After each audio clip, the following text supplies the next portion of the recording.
ஏற்கனவே விடுதலை சிறுத்தைகள் கணித்தபடி கொங்கு சட்டசபை உருவாகும் நிலை ஏற்பட்டுள்ளது. இந்த நிலையில் தமிழக வெற்றிக் கழகம் 108 இடங்களில் வெற்றி பெற்று ஆட்சி அமைக்க இயலாத நிலை ஏற்பட்டுள்ளது.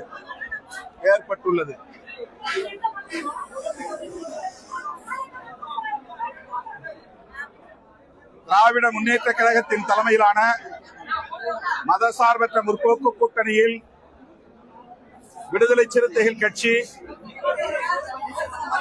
இடம்பெற்று 8 தொகுதிகளில் போட்டியிட்டது. 2 தொகுதிகளில் வெற்றி பெற்றோம். அதேபோல இடதுசாரி கட்சிகளும் தலா 2 இடங்களில் வெற்றி பெற்றன. இந்த நிலையில் இடதுசாரி கட்சிகளின் தலைவர்களும் விடுதலை சிறுத்தைகளும் முன்கூட்டியே கலந்து பேசினோம். மக்கள் நல கூட்டணி உருவான காலத்திலிருந்து கொள்கை அடிப்படையில் ஒருங்கிணைந்து செயல்பட்டு வருகிறோம். மக்கள் பிரச்சனைகளின் அடிப்படையில் ஒருங்கிணைந்து களமாடி இருக்கிறோம். ஆகவே இந்த அரசியல் நெருக்கடி உருவாகி இருக்கிற சூழலில் இடதுசாரி கட்சிகளும் விடுதலை சிறுத்தைகளும் தொலைநோக்கு பார்வையோடு எதிர்கால அரசியலையும் கருத்தில் கொண்டு இணைந்தே முடிவெடுப்போம் என்று நாங்கள் கலந்து பேசி அதன் அடிப்படையில் அறிவிப்பு செய்திருந்தோம்.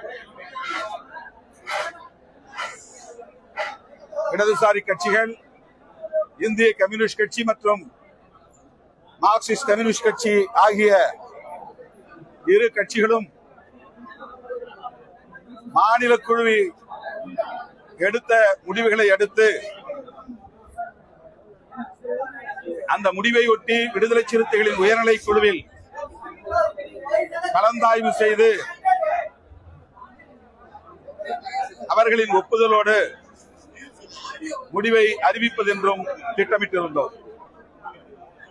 அதன்படி நேற்று 8ஆம் தேதி மார்க்சிஸ்ட் கம்யூனிஸ்ட் கட்சியும் இந்திய கம்யூனிஸ்ட் கட்சியும் தாவேகாவுக்கு ஆட்சி அமைப்பதற்கு ஆதரவு அளிப்பது என்ற முடிவை எடுத்தார்கள். அந்த முடிவை முன்வைத்து விடுதலை சிறுத்தைகள் கட்சியின் உயர்நிலை குழு கூட்டம் நேற்று மாலை 6 மணிக்கு ஜூம் இணைப்பு வழியாக நடைபெற்றது. 30க்கும் மேற்பட்ட தோழர்கள் அங்கம் வகிக்கும் உயர்நிலை குழுவில் மார்க்சிஸ்ட் கம்யூனிஸ்ட் கட்சியும் இந்திய கம்யூனிஸ்ட் கட்சியும் எடுத்துள்ள முடிவை முன்வைத்து தங்கள் கருத்துக்களை பகிர்ந்து கொண்டார்கள். அந்த கருத்துக்களின் அடிப்படையில் நிறைவாக கட்சியின் தலைவர் இறுதியான முடிவை எடுக்கிற அதிகாரத்தை வழங்குகிறோம் என்று அந்த உயர்நிலை குழுவில் தீர்மானிக்கப்பட்டது. அதன் அடிப்படையில் தான் மீண்டும் இன்றைக்கு விடுதலை சிறுத்தைகள் கட்சியின் பொதுச் செயலாளர்கள் சட்டமன்ற உறுப்பினர் தோழர் சிந்தனை செல்வன், நாடாளுமன்ற உறுப்பினர் தோழர் ரவிக்குமார் ஆகியோரோடு நான் கலந்தாய்வு செய்து ஒரு முடிவை எடுத்தோம். அதன் அடிப்படையில் தாவேகாவுக்கு ஆதரவு கடிதத்தையும் வழங்கியிருக்கிறோம். தமிழ்நாட்டில் இந்த அரசியல் நெருக்கடியை பயன்படுத்தி குடியரசுத் தலைவர் ஆட்சி நடைமுறைக்கு வந்துவிடக் கூடாது, அதை தடுக்க வேண்டும் என்கிற அடிப்படையிலும் 108 இடங்களில் வெற்றி பெற்றும் ஆட்சி அமைக்க முடியாமல் ஒரு சிக்கலில் தவேக திணறிக் கொண்டிருக்கிற நிலையில் அவர்கள் ஆட்சி அமைப்பதற்கு விடுதலை சிறுத்தைகள் ஆதரவளிக்க வேண்டும் என்கிற அடிப்படையிலும் இந்த ஆதரவு நிலைப்பாட்டை நாங்கள் எடுத்திருக்கிறோம். அதாவது இரண்டே காரணங்கள். தவேக தலைவர் விஜய் ஆட்சி அமைப்பதற்கு விடுதலை சிறுத்தைகளின் நிலைப்பாடு தடையாக இருந்துவிடக் கூடாது என்பதும், குடியரசுத் தலைவர் ஆட்சி முறை நடைமுறைக்கு வந்துவிடக் கூடாது என்பதும் நாங்கள் விவாதத்தின் முடிவில் எடுக்கப்பட்ட நிலைப்பாடாகும். இடதுசாரி கட்சிகளின் நிலைப்பாட்டை ஒட்டி நாங்கள் எங்கள் நிலைப்பாட்டையும் எடுப்போம் என்று ஏற்கனவே நான் அறிவித்திருந்தேன். அதன் அடிப்படையில் விடுதலை சிறுத்தைகள் கட்சியும் ஆட்சி அமைப்பதற்கு மட்டும் எங்கள் ஆதரவை நல்கியிருக்கிறோம். வேறு எந்த நிபந்தனையும் இல்லை. வெளியிலிருந்து எங்கள் ஆதரவை நல்குகிறோம், அவ்வளவுதான்.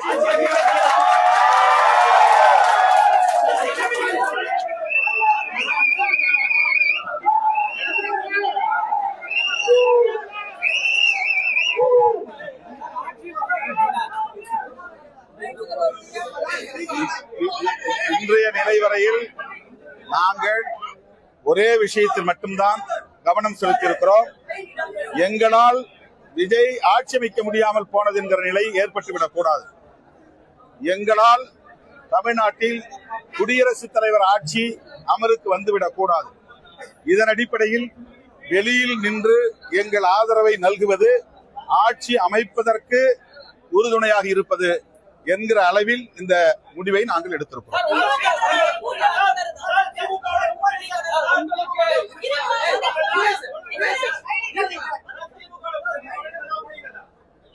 நாங்கள் திமுக தலைமையிலான மதசார்பற்ற முற்போக்கு கூட்டணியில் தான் இருக்கிறோம். ஆனால் அரசியல் நெருக்கடியான இந்த சூழலில் ஒரு முடிவை எடுப்பதற்கு ஒரு அரசியல் கட்சி என்கிற முறையில் எங்களுக்கான சுதந்திரத்தை பயன்படுத்தி இந்த நிலைப்பாட்டை நாங்கள் எடுத்திருக்கிறோம். இது எந்த வகையிலும் எங்கள் உறவை பாதிக்கும் என்று நாங்கள் நம்பவில்லை. இந்த நிலைப்பாடு திரு விஜய் அவர்கள் ஆட்சி அமைப்பதற்கு உறுதுணையாக இருப்பது, குடியரசுத் தலைவர் ஆட்சி முறை வராமல் தடுப்பது, அவ்வளவுதான்.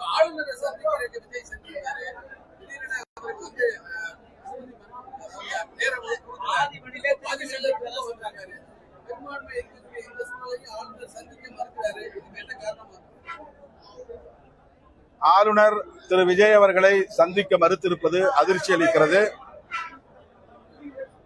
ஏற்கனவே நாங்கள் விடுதலை சிறுத்தைகள் கட்சியின் சார்பில் கூறியிருந்தோம்.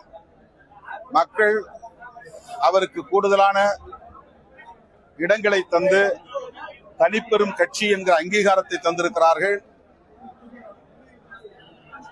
அவர்களுக்கு ஆட்சி அமைப்பதற்கு அனுமதி அளிக்க வேண்டும் என்ற கருத்தை ஏற்கனவே சொல்லியிருந்தோம். போதிய எண்ணிக்கை இல்லை என்று சொன்னார்கள். அந்த போதிய எண்ணிக்கைக்காகத்தான் இடதுசாரிகளோடு விடுதலை சிறுத்தைகளும் ஆதரவை நல்கி இருக்கிறோம். மாண்புமிகு ஆளுநர் அவர்கள் ஜனநாயகத்தை காப்பாற்ற வேண்டும், குதிரை பேரம் நடப்பதற்கு இடம் கொடுக்க கூடாது, அதற்கான சூழலை உருவாக்க கூடாது, அரசமைப்பு சட்டத்தை பாதுகாக்க வேண்டும், ஜனநாயகத்தை பாதுகாக்க வேண்டும். எனவே ஆட்சி அமைப்பதற்குரிய எண்ணிக்கைகள் அப்சல்யூட் மெஜாரிட்டி என்று சொல்லக்கூடிய 118 இடங்கள் இன்றைக்கு தவேகாவுக்கு உள்ளது.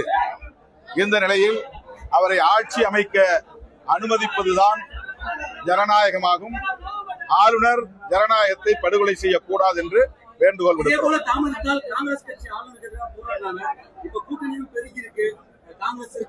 அடுத்து ஆளுநரை சந்தித்த பிறகு திரு விஜய் அவர்கள் கட்சியின் தலைமையகத்திற்கு வருவதாக சொன்னார். நான் அவரிடத்திலே வேண்டுகோள் வைத்தேன். பதவியேற்புக்கு பிறகு சந்திப்போம். இப்போதைக்கு அலுவலகம் வர வேண்டிய கட்டாயம் இல்லை. எனவே வர வேண்டாம் என்று நான் சொல்லிவிட்டேன். ஊடகங்கள் இங்கே காத்திருக்க வேண்டாம், கலைந்து செல்லலாம். தோழர் வீரபாண்டியன், தோழர் சண்முகம் 2 பேரையும் இங்கு வருவதாக இருந்தது. தோழர் சண்முகம் ஆளுநர் மாளிகைக்கு சென்றிருக்கிறார். வழிநெடுக போக்குவரத்து நெரிசல், அவர் வந்து சேர காலதாமதமாகலாம். தோழர் வீரபாண்டியன் எங்களோடு இருக்கிறார். அவர் சில வார்த்தைகளை சொல்வார்.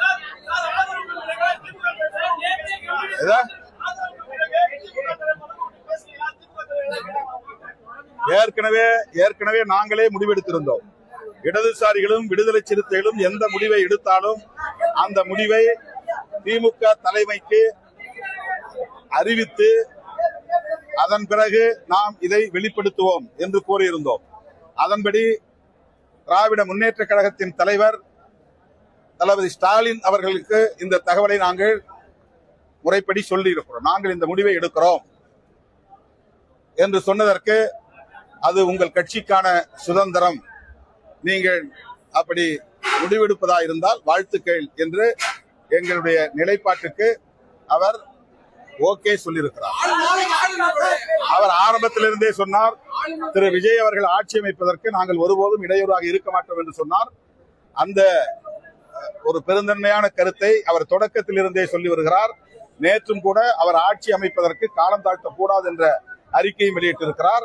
இந்த நிலையில் விடுதலை சிறுத்தைகள் கட்சியின் சார்பில் திராவிட முன்னேற்ற கழகத்தின் தலைவர், மதசார்பற்ற முற்போக்கு கூட்டணியின் தலைவர் அண்ணன் ஸ்டாலின் அவர்களிடத்தில் எங்கள் நிலைப்பாட்டை முன்கூட்டியே அறிவித்திருக்கிறோம்.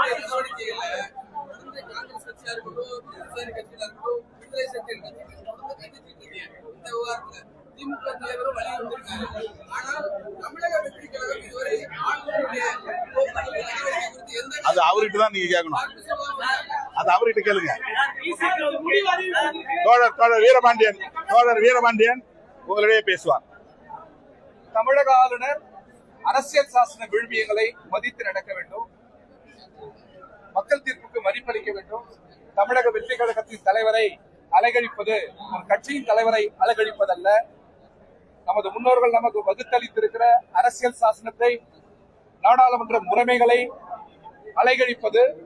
எனவே இதை ஆளுநர் உணராவிட்டால் மக்களின் கொந்தளிப்புகளை அவர் உணர வேண்டிய காலச்சூழல் ஏற்படும். எனவே சட்டத்தின்படி அவர் நடந்து கொள்ள வேண்டும் என்று இந்திய கம்யூனிஸ்ட் கட்சியின் சார்பிலும் எங்கள் தோழமை கட்சிகளின் சார்பிலும் கேட்டுக்கொள்கிறோம். வணக்கம்.